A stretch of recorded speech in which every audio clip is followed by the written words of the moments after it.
Alors, tu sais, j'ai perdu ma sœur la semaine dernière et ça a été douloureux pour moi parce que la famille, c'est une valeur qui est importante. Ma sœur, j'étais très proche d'elle, je l'aimais profondément et c'est pas un décès que j'attendais en fait. C'était pas un décès attendu, c'était un décès qui est extrêmement douloureux. J'ai pas envie de comparer en fait le décès par rapport à mon papa, par exemple, qui est parti parce que c'est juste différent. Je les aimais différemment. Mais mon papa, c'était un décès qui était attendu quelque part. Je me suis préparée, etc. Et là, c'est un décès qui est beaucoup plus difficile à vivre quand c'est les conditions qui sont particulières. Mais en tout cas, euh, aujourd'hui, je traverse ce deuil de manière très fluide, alors que je sais pertinemment que ça aurait été, il y a quelques années, j'aurais pas pu me relever en fait. J'aurais été vraiment à terre. Et donc aujourd'hui, ce que je voudrais te partager, c'est ce qui me permet aujourd'hui de transcender les difficultés, de transcender les épreuves. Et donc je pense que cette vidéo, elle va vraiment t'aider. Alors depuis la nuit des temps, toutes les traditions spirituelles parlent de l'âme comme une voyageuse qui s'incarne dans un corps et qui a pour objectif en fait d'évoluer, de grandir. Et donc à travers son incarnation, l'âme, elle va vivre des épreuves. Selon certaines traditions, il existe 4 épreuves, voire 6 épreuves, mais dans tous les cas, et bien de manière universelle, le but de l'âme, c'est d'évoluer, de se purifier à travers des épreuves de vie. Pourquoi? Parce que, si tu veux, à chaque fois que tu veux grandir de quelque chose, tu as besoin d'une pression. Si je te fais la métaphore d'un muscle, si par exemple tu vas à la salle de sport et que eh bien tu portes quelque chose qui est léger, ton muscle il va pas grandir. Par contre, plus tu vas porter quelque chose qui est lourd et plus ton muscle il va commencer eh bien à grandir. Tu vas te muscler en fait. Et donc, à travers l'incarnation, l'âme vit des épreuves, mais ces épreuves vont lui permettre, eh bien, à chaque fois d'évoluer, de grandir, de se purifier. Il peut y avoir des différences selon les traditions, mais aujourd'hui, je vais te parler des 6 épreuves que l'âme vit. Donc, la première épreuve de l'âme, c'est l'épreuve eh bien, de la terre, de l'incarnation. L'âme, elle est lumineuse. Notre âme, elle est pur amour, elle est pure liberté. Et donc, quand elle rentre dans un corps comme ça, elle va pas comprendre parce qu'elle va se retrouver avec des règles, les règles de la matière, c'est-à-dire le temps qui passe, avec la douleur, avec eh bien la vieillesse, puisque de l'autre côté le temps n'existe pas réellement. Elle va se retrouver avec eh bien la mort également. Elle va se retrouver avec toutes les difficultés de la vie, puisque tout est lent, d'accord, tout est dur. Et elle va se retrouver avec le froid, la faim, etc. Et donc, l'âme, elle va au départ vivre cette première épreuve-là. Donc, le but de cette épreuve, c'est d'incarner la matière, c'est de s'incarner pleinement, c'est de considérer que ton corps, c'est un temple, que le monde, c'est un temple. D'accord? Et donc, la personne, pour que tu puisses imaginer, qui est en train de vivre cette épreuve de la terre, de l'incarnation, eh bien, c'est une personne qui, des fois, tu entends, est complètement à côté de ses pompes. Eh bien, ça veut dire quoi? Une personne qui n'arrive pas à passer cette épreuve, c'est que elle n'a pas envie de s'incarner. C'est dur pour elle de se réveiller le matin. Elle a du mal à aller travailler. Elle a du mal, en fait, avec les relations avec les autres. Sa vie n'a aucun sens. Elle n'a pas du tout envie de se lever le matin. Elle n'a pas envie de vivre pleinement. Tout simplement, elle n'a pas envie de vivre.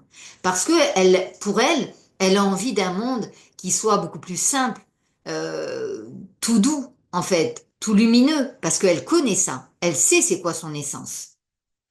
Mais le problème, c'est que la vraie spiritualité, ce n'est pas vivre comme sur un nuage.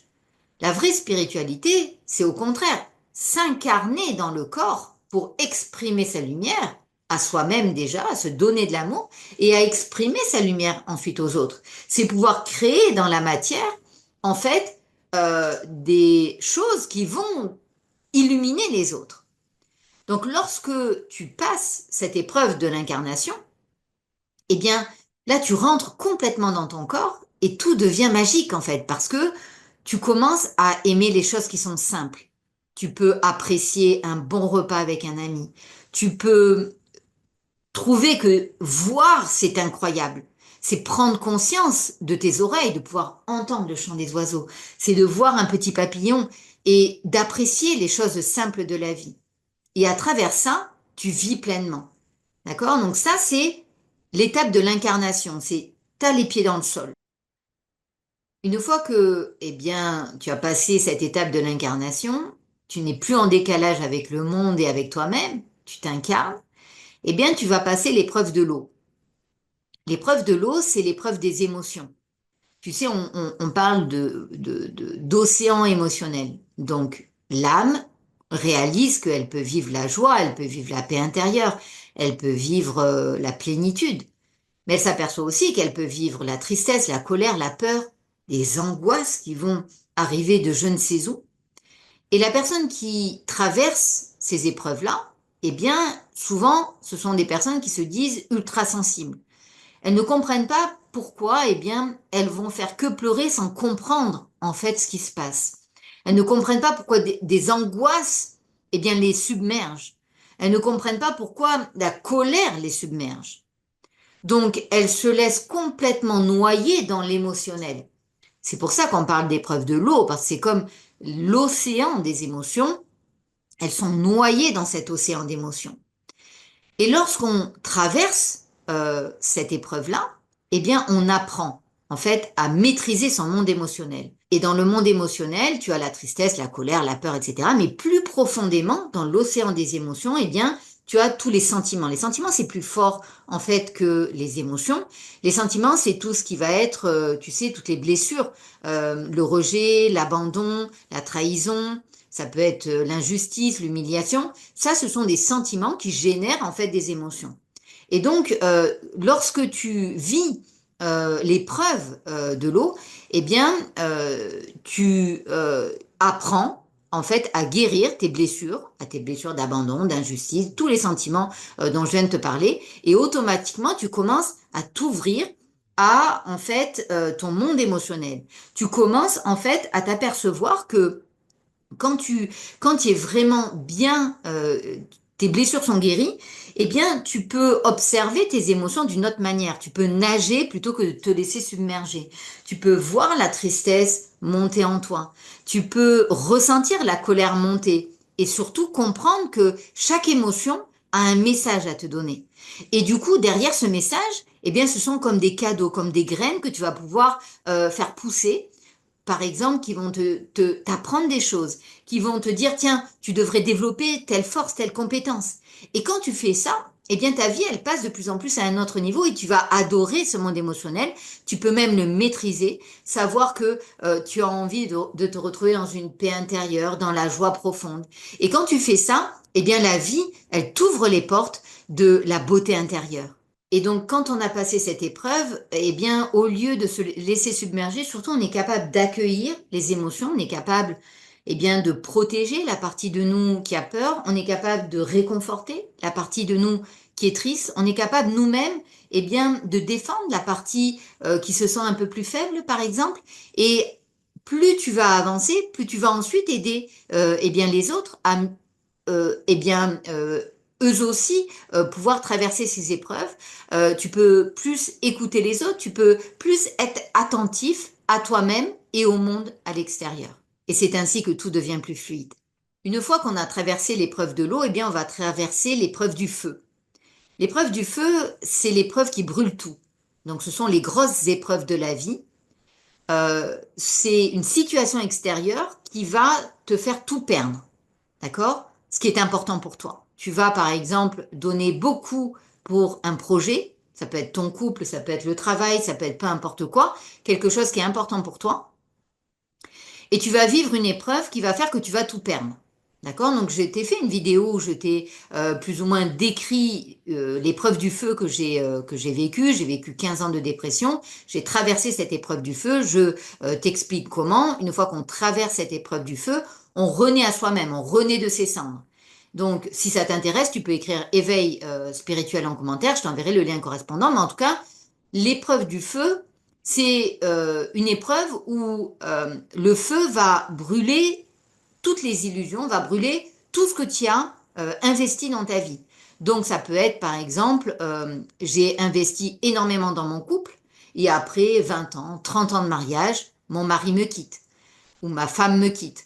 Ça peut être, j'ai tout investi dans mon travail et je me fais licencier, j'ai plus rien.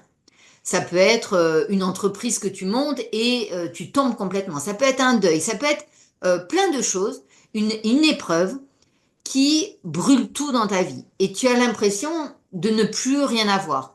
Il n'y a plus rien, tout est dur, tout est compliqué, tu te retrouves plus bas que terre en fait. Ce qui est important, c'est que dans cette épreuve-là, tu vas t'apercevoir quand tu renais de tes cendres, c'est vraiment ça, c'est que tu renais, tu deviens une autre personne. Je suis profondément une autre personne par rapport à la personne que j'étais il y a 5 ans, 6 ans, 10 ans. Je suis vraiment différente. Quand tu renais comme ça, tu t'aperçois que le feu, eh bien, c'est pas un feu qui brûle. C'est un feu qui va éliminer, en fait, les illusions, qui va éliminer les faux semblants. Et quand tu renais à toi-même comme ça, tu n'as plus envie de vivre par rapport au regard des autres. Tu n'as plus envie, eh bien, de faire en fonction de ce qui est important pour les autres. C'est pas que au contraire, tu vas pouvoir faire ce qui est important pour toi, pour les autres, mais tu vas plus être attentif à ce qui n'est pas important, au superflu. Tu es vraiment en profondeur par rapport à ce qui est important pour toi, à ta mission de vie, à exprimer ton feu intérieur, à être le feu intérieur à l'intérieur de toi. Et donc du coup, eh bien c'est toi qui rayonne de l'intérieur. Quand on est dans cette épreuve, c'est vrai qu'on peut avoir l'impression que la vie nous punit. On peut devenir dur, cynique, même amer. On peut se renfermer ou au contraire, on peut décider de se battre envers et contre tout. Alors c'est vrai que certaines personnes se sentent consumées de l'intérieur, elles ne trouvent plus de sens à leur vie. C'est une traversée du désert, c'est vrai, c'est un feu intérieur qui semble ne jamais s'éteindre. Le feu qui était à l'extérieur et qui brûlait tout, eh bien, se transforme en un feu intérieur qui te donne envie de vivre, qui te donne envie de rayonner ta lumière. Une fois que tu as passé l'épreuve du feu, eh bien, l'âme, quatrième épreuve, va passer l'épreuve de l'air. L'air, c'est tout ce qui est invisible. Ce sont les pensées qui tournent en boucle. Donc, lorsqu'une personne traverse cette épreuve, eh bien, elle va vouloir tout contrôler. C'est lorsqu'on a tout le temps envie de contrôler. On veut tout comprendre, on veut tout contrôler, on veut tout maîtriser. On veut savoir exactement comment ça va se passer. Donc, on fait des plans. Et si ça se passe pas comme on veut, eh bien, ça va être compliqué. On peut parler à quelqu'un, on va essayer de disséquer tout ce que la personne, elle a voulu dire. Tiens, qu'est-ce qu'elle a voulu dire? Et si c'était ça? Et si c'était ça? C'était quoi la vérité? Qu'est-ce qu'elle a voulu sous-entendre? Etc. Donc on vit, la personne qui passe cette épreuve-là, elle peut vraiment être complètement dans son mental, à tourner en boucle, en boucle, en boucle. Donc l'épreuve, cette épreuve-là, c'est vraiment l'épreuve de l'invisible. C'est vraiment l'épreuve de l'air, c'est vraiment l'épreuve de tout ce qui est invisible et pourtant qui est là. Et dans cette épreuve-là, c'est la confusion totale, c'est vraiment le contrôle. Donc l'épreuve de l'air, c'est vraiment celle de l'esprit qui s'emballe. Donc ce sont toutes les idées, les croyances, les projections, les doutes à travailler. Les personnes qui traversent ces épreuves, elles sont tout le temps dans leur tête. Mais l'air, on ne peut pas le contrôler. L'air, eh bien, on se laisse porter. Et donc, du coup, quand on a passé cette épreuve de l'air, on est capable d'écouter les autres, on est capable de faire le silence en soi, on est capable, eh bien, d'avoir du discernement, de ressentir la vérité. Une fois que tu as passé, eh bien, cette épreuve-là, tu as l'épreuve de l'éther. Alors, l'épreuve de l'éther, peut-être en as entendu parler, c'est l'épreuve de la nuit noire de l'âme. Personnellement, j'ai un doute si je l'ai vécu ou non. C'est décrit comme ton âme qui entre dans un moment où euh, tu n'as plus de repères, tu n'as plus de sens à ta vie, tu te sens... Bah, il paraît que c'est horrible en fait. Personnellement, je ne sais pas si j'ai vécu ça, parce que je n'ai pas eu, mis à part quand j'ai vécu l'épreuve du feu, je n'ai pas eu de moment où je n'ai pas eu de sens à ma vie et aujourd'hui je me sens pleinement heureuse. Mais en tout cas, c'est vrai que comme j'ai fait une tentative de suicide, ça voulait bien dire que je n'avais plus de sens à ma vie, puisque sinon je n'aurais pas essayé de mettre fin à mes jours. Mais en tout cas, cette épreuve de l'éther est décrite comme ça, comme un moment où tu n'as plus de sens à ta vie, il n'y a plus rien qui fait sens. Et quand tu traverses cette épreuve, eh bien, tu es beaucoup plus connecté en fait avec l'invisible. Personnellement, je me sens de plus en plus connecté avec l'invisible. Il est dit dans cette épreuve-là que tu n'es plus du tout attaché au faire. Ce qui me fait dire que j'ai pas peut-être traversé cette épreuve, c'est que moi je suis très attachée au faire. C'est très important pour moi d'agir sur ce qui est important pour moi. D'accord?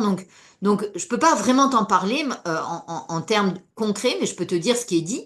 Donc dans l'épreuve, dans cette épreuve-là, de plus en plus tu es connecté à l'invisible, tu es connecté aux synchronicités, et tout dans la vie te guide et tu fais partie presque, en fait, tu fonds avec l'unité, tu deviens l'unité, d'accord? Donc ça, c'est une épreuve qui te permet réellement d'être beaucoup plus élevé, je pense, dans ton évolution spirituelle. En tout cas, tu passes par cette nuit noire de l'âme. Et la dernière épreuve, c'est l'épreuve de l'unité ou de la fusion avec le tout. Alors, ce qui est dit, c'est, je pense que c'est celle qu'on recherche tous, hein, c'est l'éveil spirituel, celle de Bouddha, celle de Krishna. Mais en tout cas, cette épreuve-là va te permettre de fusionner avec le tout. Ça signifie que l'âme ne se perçoit plus comme une entité séparée, mais comme une expression unique de la conscience universelle.